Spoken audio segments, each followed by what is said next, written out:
Hello, I'm Pamela Davis. Welcome to episode 54 of the Well Done Life podcast.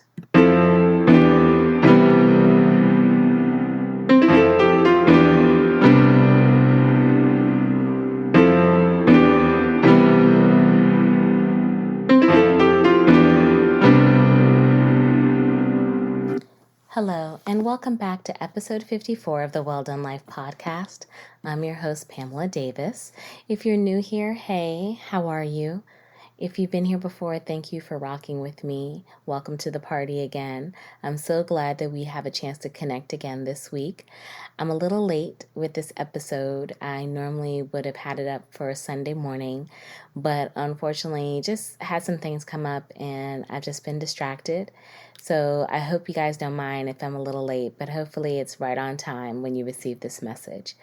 Again, welcome to the Well Done Life podcast. You know the deal. The Well Done Life podcast is about building community. This is about creating a safe space for women to share our stories and learn from each other. So there is never a wrong time for us to join, and there's never a wrong time for us to connect. And I'm just glad that we are creating this space together because we need you. We need each other. Safe spaces are hard to come by nowadays. So before I dig into this week's episode, I really want to make sure I send some good juju and prayers into the atmosphere for us all. We know that we're facing so much as a country, as a world, as a people, and I am truly from the bottom of my heart sending healing energy and love for everyone as we try to navigate our way through. It's tough out here, and a lot of people are fighting battles that you never know that they're facing. So please try to be as kind as you can to each other. I promise to send nothing but love and healing energy into it. Hopefully you will do the same. This is a time of revelation, and you can't close your eyes to what you're seeing, but at least you can acknowledge it and resolve yourself to learn from it so that we're not always doomed to keep repeating the same cycles in life. And again, it's simple. We need everyone positively coming together to help us move forward and to create positive change.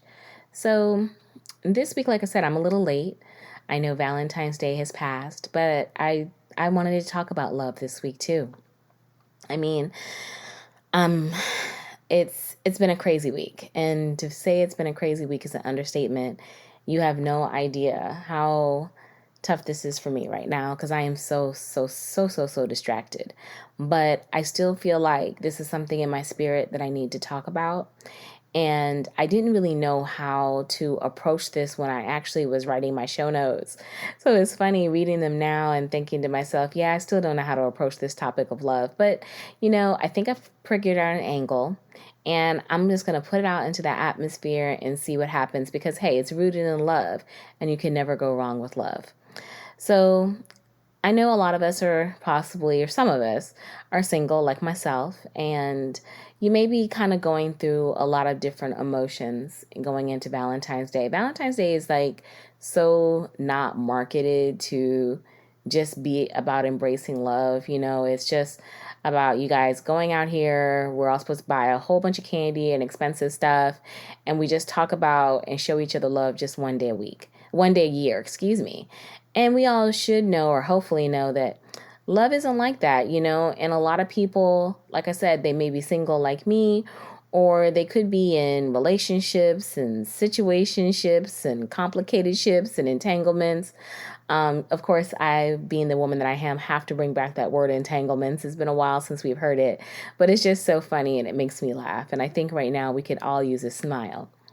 But, there's lots of different feelings that can range from happiness to regret when we talk about love for some people. And that's okay. Love is a lot of different things to a lot of different people.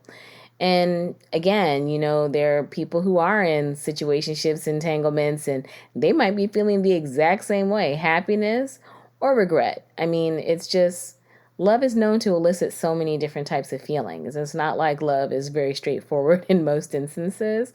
And so it can create a lot of different feelings in people in even the most unorthodox situations. So, I think one of the things that we kind of all forget when we talk about love or think about love that we want or the love that we're in, it all begins with us. And how many of us really know, like I mentioned earlier, what love really means? I mean, we're kind of fed a lot of commercialized things about it, but do we really understand what love means? So, not what we think it means to us, but actually what it means. And many of us, when we think about love means to us, it's subjective. It's based on our experiences and emotions. But again, I'm talking about the true definition. And you guys know that I am a foundational kind of person. So I kind of went back to one of my favorite sources. You know who it is if you've been listening to this podcast for quite some time.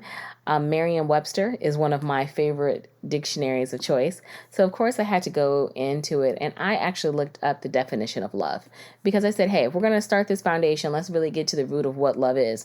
And love, just like what I thought, has multiple meanings, in which what we all knew. The first way that we think about love is in a form of a noun. And it is a strong affection for another, arising out of kinship or personal ties. Maternal love for a child is an example.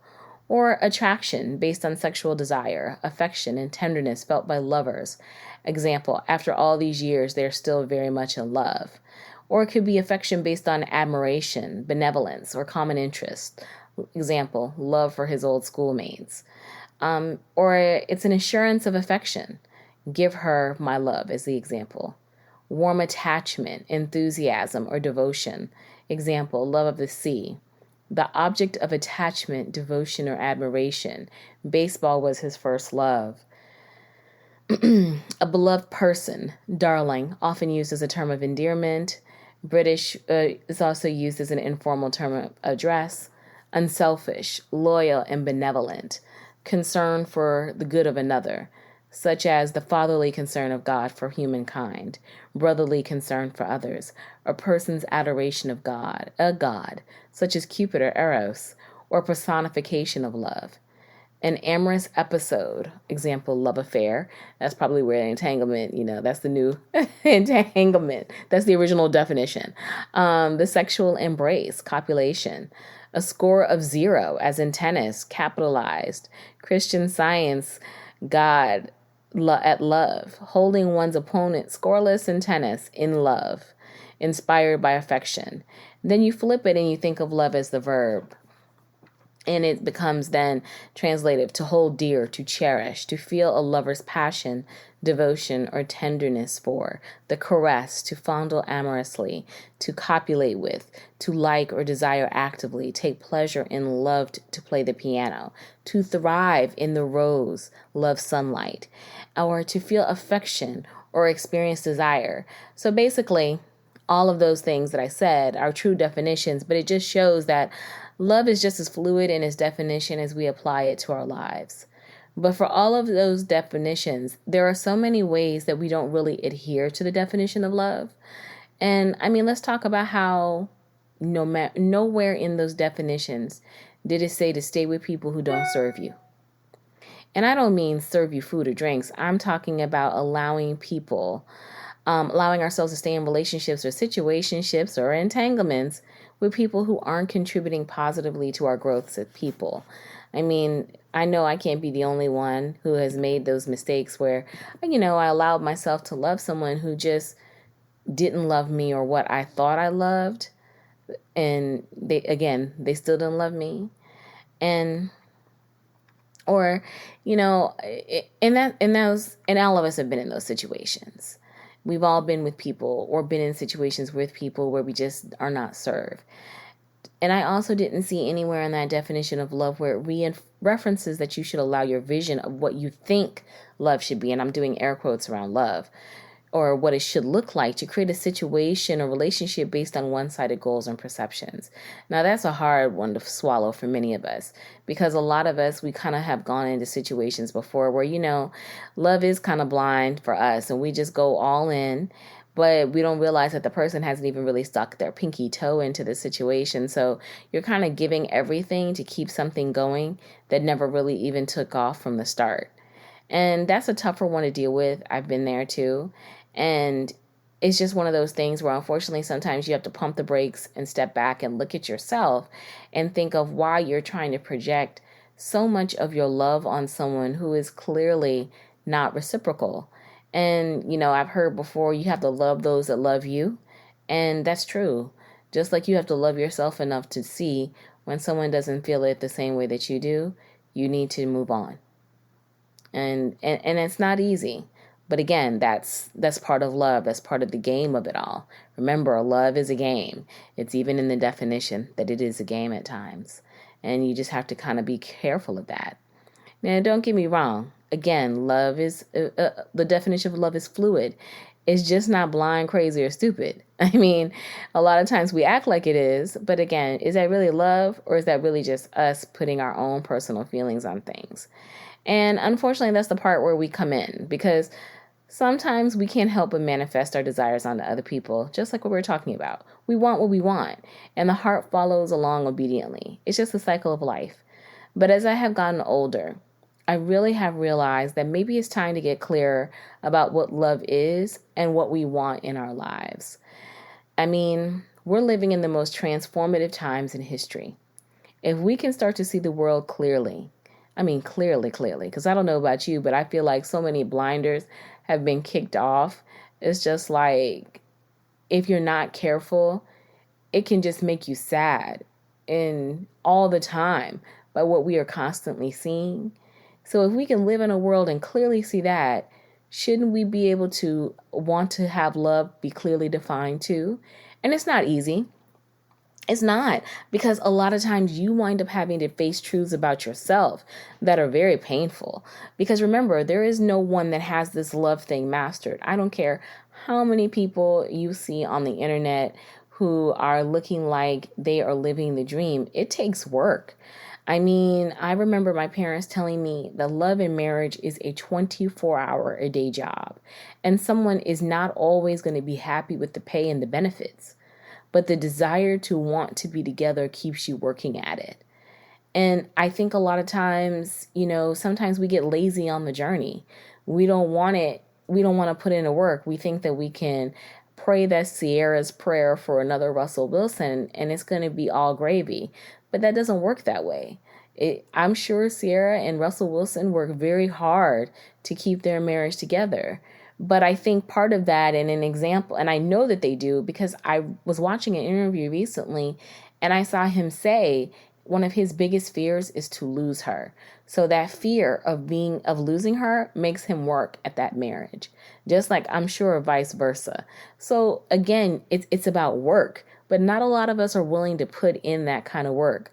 I mean, we have to, keep letting that desire to constantly be together make you get through the journey, because I could imagine that journey is not easy, because I'm sorry, I don't have a husband and I don't have children, but taking care of my mom and my sister truly shows me that when you bring other people into your situations in your life, it's a lot, and your attention and your focus are pulled in so many directions. So as a couple, I can only imagine how tough it must be, because then both of you are fighting for your own sanity, for your own independence, but at the same time, you're fighting to stay together. It's a lot. So marriage and love takes work.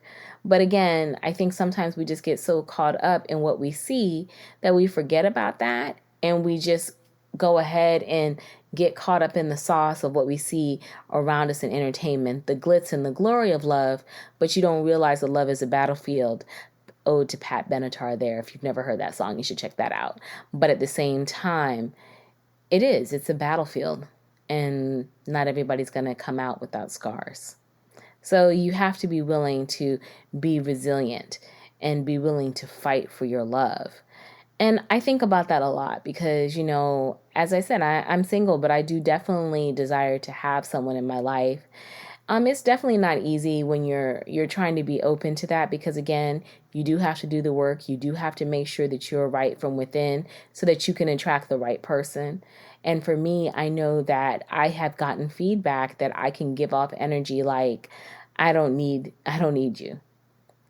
Seriously. Or my other favorite I've been told is I give off energy where I don't want to be bothered. And I don't think I'm alone in that. I think that a lot of times, as women, when we are strong, when we are handling our business, when we are taking care of our families, when we are doing so many different things. And I don't care if you're married or not, you probably could still be giving off this energy, even if you're married where you don't need anybody. And it can make people uncomfortable.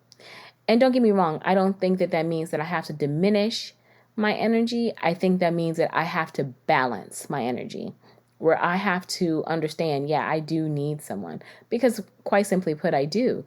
Yes, I can do quite a bit of things on my own, and I have, but at the same time, doesn't mean I always want to. I want to be taken care of just like anyone else, but that means that I have to be open to creating a partnership. I have to be open to acquiescing my strength so that I can have a partner who can lift me up. Because I do agree, you have to let a man feel like a man, but at the same time, that doesn't mean that I have to be lesser of a woman because you need to feel like a man. It's just about, again, establishing that partnership and being able to share those sides of you. And I've heard feedback before, just kind of throwing this in, where I've heard people say, oh, well, partnerships don't work in a relationship. I think that is the biggest load of crap I have ever heard. I don't know how any relationship doesn't work as a partnership, because I think the gentleman told me it was because it's never going to be 50-50. It's not about it being 50-50. That's where people get mistaken in a relationship. Partnerships meaning is that we push and we pull together. Yes, at times in that partnership, somebody might be carrying 60% of the weight. Hell, somebody might be carrying 70, 80% of the weight and dragging my sorry tail along where I'm only giving 20.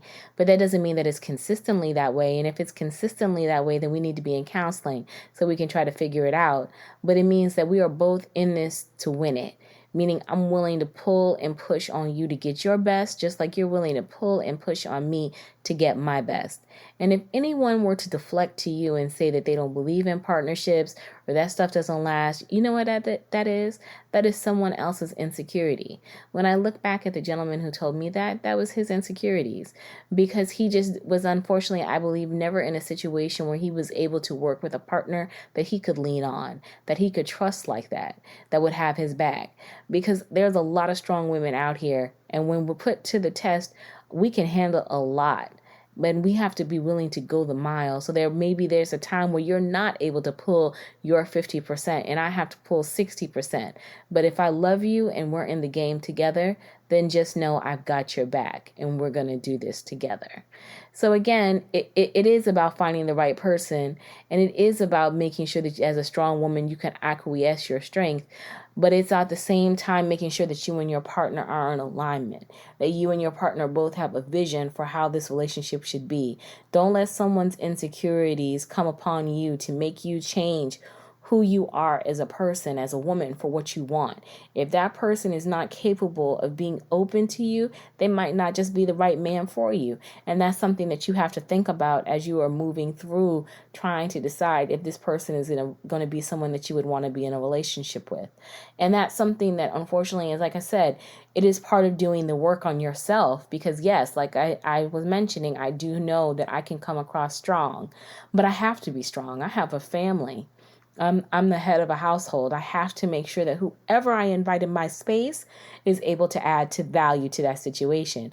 If you can't add value to the situation, you're wasting my time and I'm wasting yours, and I can keep it pushing because I've learned how to make it on my own. It doesn't mean that I want to be on my own. It just means that, unfortunately, my tolerance for bullshit is very low. And that means that at the same time, I know what I'm bringing to the table, and that means I want a partner who knows exactly what he's bringing to the table too. And for those of us that are single listening to this, don't ever feel like that is a bad thing. When the right person comes along, they will be able to handle your strength.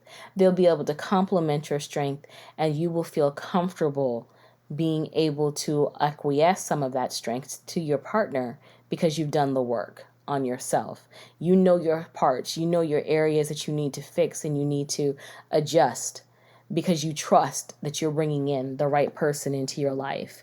Now, that kind of might have sounded like a little bit of a tirade. It wasn't. It was just something that, again, I've been kind of working through, especially as I've continued to mature and age like a beautiful fine wine. It's important to make sure that you understand who you are and you dig into yourself, because it's not easy, but it's just so important. Because again, remember, love begins and starts with you. So you have to do the work. And if you don't do the work, it is going to be virtually impossible for you to be open enough to have the right people come into your lives on a romantic level or even on a personal level, because we all need to be able to use our discernment to know who the right people are in our circle at all times and who can really feed into us. Because love is more than romance. Love is friendship. Love is family. Love is admiration, and you adore adoration. You want those people in your life that you can truly love. So I had to throw that in there. But like I said, this is a journey that I've been working on. And recently it's just been in my heart because I'm as I mentioned in the last episode, I finished my Pathway to Peace course by Alexandra L. And a part of that, with taking the time to get quiet and journal, it just allowed me to really tap into maybe how I have pushed love away from me by not standing in my light and by not being the strong woman that I can be. I was so focused on trying to be attractive to other people that I stopped being me. I stopped being the person that I was. I was trying to fit in versus stand out, and all I did was allow myself to fade into the background. But I also, at the same time, I just became so consumed by all of the things that I was accomplishing and taking care of my family that my strength was just like a block. And I had to forgive myself for that. But I also had to make a concise effort to make sure I don't diminish myself. And at the same time that I allow myself to be open, knowing that I have discernment to know who should be in and who should be not. And I'll tell you another side thing with discernment. Discernment is very powerful in the sense that you do not have to fuss and fight with people. The right people will be in your life because that's just naturally how it's going to go. That's what you're giving out. You're giving out that positive energy. When people who are not supposed to be in your life feel that energy, that positivity, they will naturally exit. They will. They will just naturally exit because it's too much for them and they can't handle it, or it manifests their own insecurities. And when that happens, you know what you should do? Let them go. Stop trying to pull people back in. That's what brings people around you that should not be around you. You're constantly pulling them back in. When they're gone, let them go. And yes, it may hurt for a moment. It may feel uncomfortable, but I promise you, if they were supposed to be there, they'll be there. They really will. And you will learn that. And maybe that's just something that's, you are already discovering about yourself, but believe that.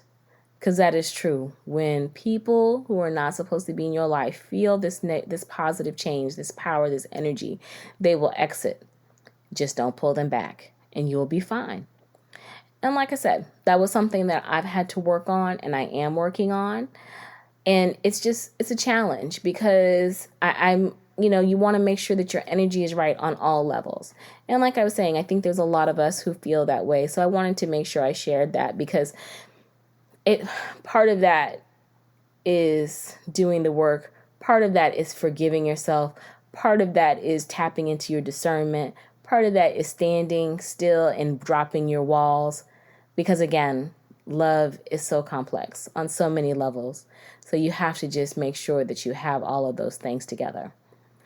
And again, like I was saying, there are so many things that we bring into relationships no matter what they look like. All of our experiences, even dating back to childhood, play a role in how we navigate this thing called love. Love is so much more than what we see on television and movies and books. It's as simple or as complex as we make it. Just take this time to define and get clear about what you want it to be. Because that's really what all of this is about. I mean, we're out here trying to build legacies and take care of our families while staying in our right minds. It's a lot. So it's okay that you understand you can't let everybody on this journey who doesn't add value. Because it's just how it has to be. And yes, our discernment can feel like a brick wall. But you know what? That just means that you have to wield it very carefully. Because you don't want to block out the people that are supposed to be there for you. So again, like I said, love is as simple or as complex as we make it. Just take that time to really focus on what you want Be clear and stop allowing things that don't serve you in your life. Stand in your light and your strength. Know the trueness of your heart and soul is so beautiful that when it shines bright, it will be a drape so intoxicating that love will envelop you. You don't have to be afraid of it. You own your discernment, own your heart, own all of the things that you want for yourself, and it will happen. And everything will work out, and you will be okay, for you are beautiful and you are light. And as that, you deserve the best. So stop doing things that don't serve you. Do all the things that will help you grow and be better and find love. That's what I want for you, for all of you this year. So yeah, like I said, I'm a little late. I was supposed to say happy Valentine's Day. So happy post-Valentine's, happy belated Valentine's Day. Because again, love is, to me, 365 days a year. So I think that love should just continue. I really want the best for each and every one of you.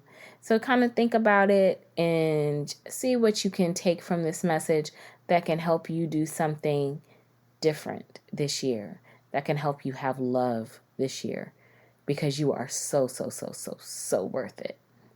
Thank you again for taking this time with me this week. I'm so sorry I was late. Like I said, it's been a week. I have a lot on my heart right now, but having this conversation really helped me feel a little bit better, because it's nice to be wrapped in love. I need it right now so desperately. So I hope that you enjoyed this episode. Please like, share, subscribe. All of my social information is in the show notes. I will talk to you all next week. Take care of each other. Show love to yourself and other people. Stand in your truth and light and be the beautiful person that you are. And we'll talk again next week. Bye-bye.